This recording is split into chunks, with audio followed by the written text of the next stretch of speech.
Hey everyone, Jason Weigandt here for Racer X Films. Monster Energy Supercross on hiatus, temporarily we hope, due to COVID-19. However, even though the Detroit Supercross didn't happen over the weekend, can't we pretend that it did? Well, through the magic of Monster Energy Supercross, the video game number 3, we can. Shout out to Kellen Brower, our acknowledged video game master on our staff, for putting this race together, and I will announce it. Opening ceremony is underway. It is a packed house. Fans rabid for Supercross. The revs are up. The gate is down. And Ken Moxon, a huge hole shot from the outside. Kenny, with that bad gate pick, he knew he had to go through the LCQ on the number 95. This is all because the actual Ken Moxon is not in the game, so can we just pretend that the number 95 Fox-attired Honda rider, Ken Moxon, is just as good? Sure, he's in the early race lead, challenged by Jason Anderson, last year's champ. And look at this standard good start from Vince Friese on the Bullfrog Spas Smart Top Honda, but how about that? He makes the move on Roxon and Anderson in the whoops. And old rivals Anderson and Friese going at it. Almost had a party in Temecula moment there at the outside of that corner. Friese to the lead. Now normally he's the one getting hole shots. Anderson and Roxon are having to work their way around him. But this time Friese goes right through. It's the kind of race that Friese has been looking to use to prove himself not just a starter but a passer. And he better run and hide because you know Anderson, yeah, you see already trying to chop down to the inside and show him a front wheel. Anderson will be aggressive to try to get the lead. But right now it's that Bullfrog Spas Smart Top Moto Concepts Honda of Friese out front. Yeah, that's his number from last year. That's the way the video game is, okay? Sue me. Friese's starting to pull out right now to a lead as Anderson, Roxon. Actually, Tomac has moved into the number 3 spot. You might have seen Tomac getting bumped and banged around in turn number 2. Oh, and he's still in a battle. Blake Baggett to the inside and makes the move. Blake Baggett. And you know there's bad blood between he and Tomac dating back to Atlanta. Tomac down to the inside and he runs it in on Baggett. Oh, Baggett's got to be incensed. This is a dangerous situation for Tomac. Close in points with Roxon. Bad blood between he and Baggett. And don't look now, but the number 17, Joey Savacci. Oh, and Tomac off the track. Joey Savacci is in this race and back on a Monster Energy Kawasaki. Yes, a nod to 2019. And I'm not sure if Savacci is going to do his old and now once again current teammate Tomac any favors in this one. So Tomac has got a lot of heat all around him. He's trying to go forward. Oh, here comes Moxon around the outside. The 2 title contenders are bar David Bailey as they head into the whoops. It's exactly what they want to see. Savacci and Baggett banging into each other right behind. Roxon makes the move and more contact between Baggett and Tomac. It is out of hand between these two right now. That's 3-4 times they've run it in on each other. Anderson, another pass attempt from Baggett. 4-rider freight train. Anderson, Moxon, Tomac shooting over the Dragon's back, making 2 passes at once. Savacci right there as well, and Moxon cases. Baggett into the tough blocks. Complete carnage early on. Savacci trying to come back on the Monster Energy Kawasaki on the Rocky Mountain ATV MC KTM of Baggett. Meanwhile, Vince Friese on a dream ride up front, but this is his worst nightmare. Reality or virtual reality, Jason Anderson is scrubbing, whipping it, trying to make things happen. Friese, he knows how to play that game. He cut down low in that berm to try to close the door. But Anderson, a drive in the whoops, makes the pass for the lead. What? Friese somehow got a boost after running into Anderson over that jump and trying to take advantage as they slow each other up. The non-stop constant war between Baggett and Tomac, who came together in midair. You have to wonder, is it real or is it imagined to see riders colliding in the air and not crashing? Incredible action, and Anderson now to the front. Friese doing all he can to hold Tomac off. Don't look back now, Friese. There is a pack of hungry dogs trying to move up. Listen to the crowd. Cheering Anderson's every move. Cheering Tomac as he tries to get away and make up valuable championship points on Moxon. And there is Savacci, the best video game programmers in the world, putting that foot back together and putting him back on last year's Kawasaki. Look at the battle. Moxon down the inside of the whoops. That has been the preferred passing line. Makes the move on Savacci. And I wonder why Moxon is is going on the outside of every corner. Good color commentary there from Lane Weigandt, my 5-year-old son, who once he realized I was announcing a video game, it was like catnip. He could not resist. Meanwhile, Tomac going to work on Freezy, and of course he's got his old buddy, El Chupacabra, Blake Baggett, right there. Tomac going from outside to inside, squares up the 42 of Freezy. He's in pursuit of Anderson, clipping those jumps. Wow, the suspension setup, not even bottoming while he clips. Wait a minute, they have drawn right back up to Anderson. It's now a battle for the lead again, and Anderson slows up Tomac. Freezy back to the #1 spot. An incredible night for Vince Freezy. You know, Mike Genova, who has invested so much in this man, this is the moment they've been waiting for. Can he win it? Baggett has gone to the #2 spot. No love lost between Baggett and Anderson. You know that. Now, Baggett side by side with Freezy. Can he use the outside? No, dives back to the inside. Anderson is right there to use the slingshot across the start.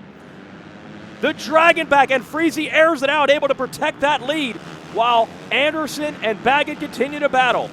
Oh no, now Freezy on that line in the split lane, off the racetrack, almost into the top blocks. Anderson and Baggett collided wheels, and look who's back, the 95 of Moxon. Crowd here at Ford Field going crazy. Tomac and Moxon battling for championship points, right behind Anderson and Baggett, right behind Freezy. Top 5 have pulled away here. Baggett going to try to reset and go after Freezy for the lead. Tomac looking for cover from Moxon, using that inside line against Anderson. Big drive in the whoops for Moxon.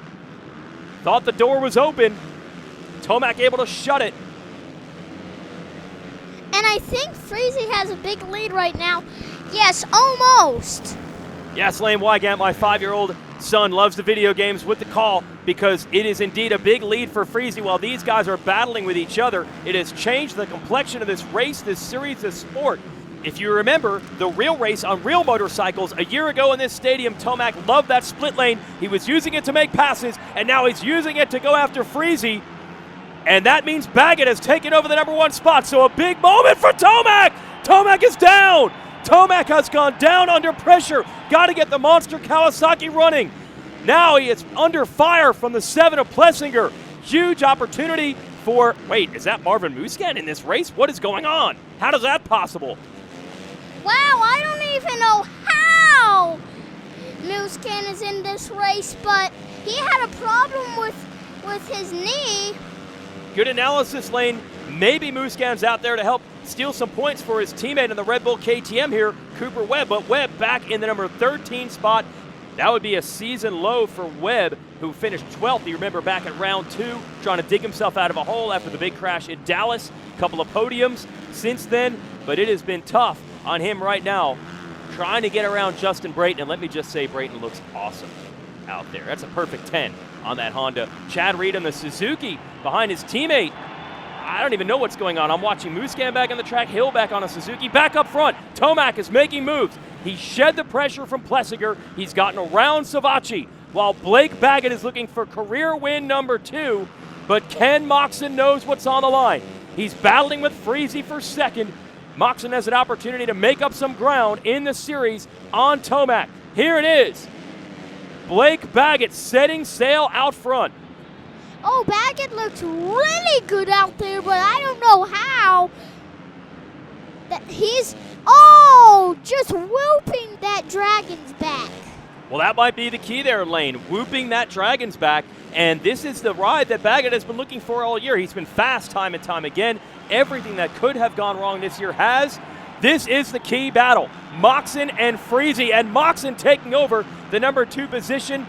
If the real Ken Roczen were in this video game, that would be him taking over second and putting points between himself and Tomac. Right behind them, you have Anderson and A-Ray, Alex Ray, sending it, getting cattywampus back there in the top 5. Wow! Oh, Freezy back to the inside and make the pass. He does, not taking any gruff from Roczen or anyone else. To the #2 spot goes Freezy, and a couple of mistakes from Moxon in that rhythm lane. I don't know if that would have happened to the real Ken Roczen, but either way, Vince Freezy, at this stage of the series, that team, they do get some support from Honda, but you have to respect they're racing it out. They're not using any sort of team or brand tactics. And don't count out Freezy, still trying to make a run at your leader, Blake Baggett. If he can pull off the victory here, it's a rider that has never even won in the 250 class. It would be akin to that amazing night at Daytona 2 years ago where Brayton took his first career win. And boy, did Brayton look good then and also now. But right now, Baggett starting to stretch it. And I think Moxon, that move might have broken Moxon. He is not putting pressure on Freezy right now. But the good news for Moxon, still ahead of Tomac. Whoa, hold on to it. Blake Baggett riding the front wheel through those whoops. Time running out in this one. Rough season for Baggett. What a turnaround it would be. And as Jerry Seinfeld once said, the best revenge is living well. We thought he might bring, oh no, Baggett into the tough blocks. So close to throwing it away. Need some Steve Mathis nets in that corner to save him again. I thought it was over. Would have handed the lead to Freezy. Heart rate's got to be up for Baggett right now. Wow, Baggett was a tough save. I wish they had that catch net there, but that section has been a really tough part for all the riders tonight. Well, it almost cost him the race, but here we are on the last lap. Baggett trying to bring it home. Freezy is in second, looking to a career best. Shout out to Forrest Butler, the longtime team owner of this operation. And Baggett almost throws it away, but he holds on to win here in Detroit. Second career victory for Baggett. Freezy a career best, and a big podium run for Moxon because Tomac, 8th after the crash. He went over the bars, lucky to be unhurt. And how about Plessinger coming out of the pack to make the late move? Musquin and Webb, the KTM tandem, behind Tomac 9th. That's not where they want to be. That was a great ride for Baggett out here. Some great racing. Indeed, and Moxon will take the points lead from Tomac. There's Freezy enjoying his first podium. Wow, that doesn't look like Ken Roczen at all. For everyone at Racer X Films, thanks for watching the Detroit Supercross that never happened on Monster Energy Supercross, the game number 3.